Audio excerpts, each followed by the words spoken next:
So the question is, Gwen, help me. I'm having reoccurring vaginal or vulvar itches. I don't know what to do. I've followed your videos, I've followed your tips, but it's still happening. I'm constantly taking medication, constantly itching, constantly trying to wash myself with lemon, try to wash my vulva with apple cider vinegar, diluted apple cider vinegar. What can I do?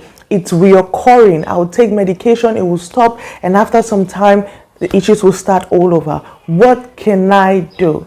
Good day, everyone. My name is Gwendolyn Hale. I'm a seasoned and certified medical microbiologist, and I'm popularly known as the medical professional with the difference, because I bring you knowledge on health, medicals, and a lot more at the comfort of your living room, at your doorstep, to empower you like no other. If you're a returning subscriber, this is me saying thank you and I love you. And if you love my content, if you want to support, join this beautiful family, this amazing family, do give this video a thumbs up, do subscribe, and you're welcome. I love you too. Let's roll in.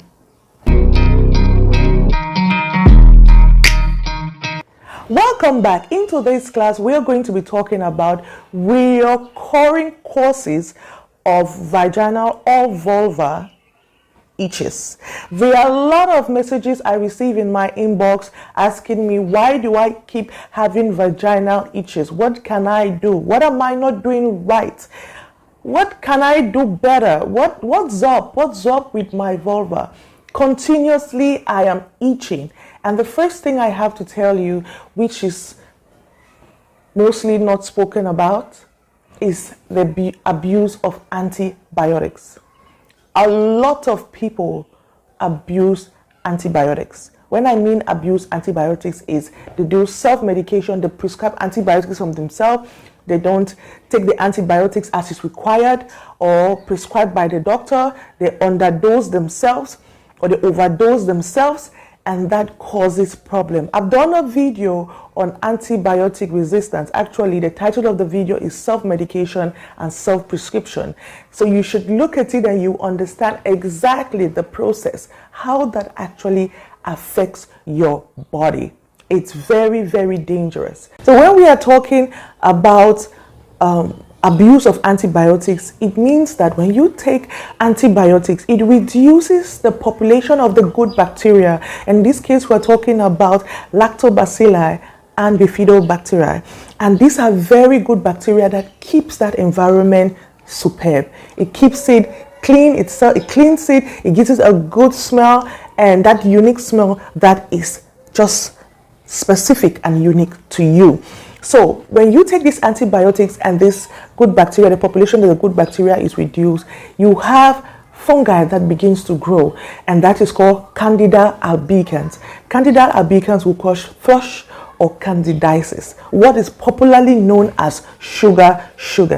And continuously you'll be having itches. Continuously you'll be having itches. The next is you continuously wear damp underwear. Your underwear, maybe you dry it on grass, maybe you dry your underwear on places that are not clean, and you get this irritation around your vulva. And in the long run, it may give you eczema or some fungal infections around your vulva or around your pubic bone, where your pubic bone is. You will find that that area is constantly itchy, particularly if you don't keep your underwears right.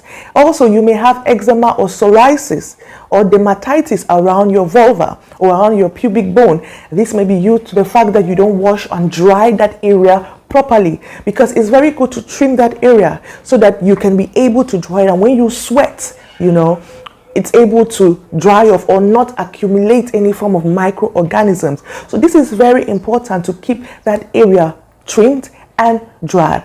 And also, you could also be using strongly scented soaps, strongly scented things around that area. You may always, maybe you are doing vaginal douching. You're actually washing yourself with either is cloves, either is alum, either is yoni pearls, either is some strong concoction, even scented soaps that are bought in the pharmacy, or vaginal washes, all these things, or vaginal perfumes, all these things that marketers are using to exploit you of your finances, to make you think that the way God created you, it's not perfect, that you have a problem down there, when you just need to be hygienic and actually go to the right doctors to get the right prescription if you're having a funny discharge. So bear in mind that if you don't get the knowledge about your body, some other person will use your ignorance to make themselves rich. That's what happens around the world. Ignorance is very costly, and to some extent a lot of women have lost the potency or the use of their vagina or their vulva because of this constant usage of concoctions in the name of cleansing or detox or tightening. Let's roll into the next point. If you have a decrease in hormones, particularly estrogen, you may find your vulva a little bit itchy. Another is your shaving technique. How do you shave? You're supposed to shave the opposite to the way your hair is growing. How do you shave? What do you use to shave? What kind of blade are you using? Are you using one blade or you're using 3 or 4? It's best you use 4 blades. And are you using it with soap or water, or you're just using it dry? Are you using a form of shaving foam? What are you using? These are things that you need to take into consideration, because if you don't, your vulva will keep itchy.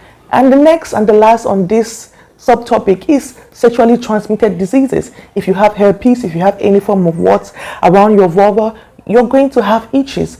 Note that whenever you're having vaginal discharge, funny, pungent, or weird color-like discharge, note that as it comes out and it touches your vulva, it's going to irritate it and you're going to have itches. So what are the home remedies?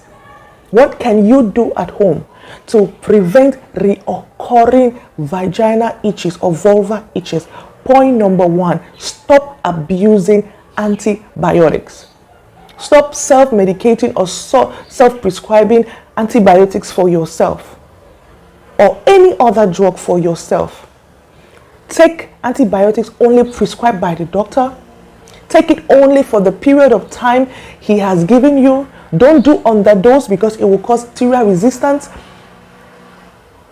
Make sure that you are taking your drug as prescribed. Don't take overdose, don't take underdose. Make sure you take it for the time that has been prescribed by the doctor.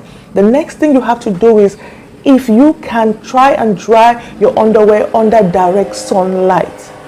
If you can't, iron it wherever you dry it. Make sure you wear cotton underwear, even if it's a thong or a string. Very important. Don't use funny irritants, strongly scented soaps, harsh soaps, and most time is these soaps that have lightening or whitening properties. Remember, the vulva consists of your labia minora, your labia majora, and your clitoris, or your clitoral hood. That area, that outer part of your sexual reproductive organ, that is what is called the vulva. So you have to be very careful. Make sure you shave in the right direction. If your hair is growing downwards, make sure you shave in the opposite direction. These are things that you need to do. And try and incorporate probiotic yogurt in your diet. Go to the pharmacy or go to the supermarket and buy probiotic yogurt that contain particularly lactobacilli and bifidobacteria. It's going to help your reproductive health. It's going to help your flora balance out. It's going to help. And if you notice that you're having any form of discharge and itchiness, please do run to your doctors and learn how to stoop while peeing. Make sure you are doing a squat if you are using a public toilet. Don't sit on the toilet seat of a public toilet or a toilet that is not yours. That is to prevent splashing or backsplashing of water that may be contaminated with microorganisms, and that may drop on your vulva and start to cause irritations or eczema or bacterial infections or any form of fungal infections around that area. Learn to stoop or squat and pee in public toilets, and make sure that you keep that area trimmed and dry, and I bet you won't be having any problem. If you notice that around that area, around your vulva area, you'll begin to have slight itches sometimes. Just take some apple cider vinegar, dip inside some bucket of water, and just wash your vulva with just your vulva, because apple cider vinegar has the ability to balance out the pH of your skin.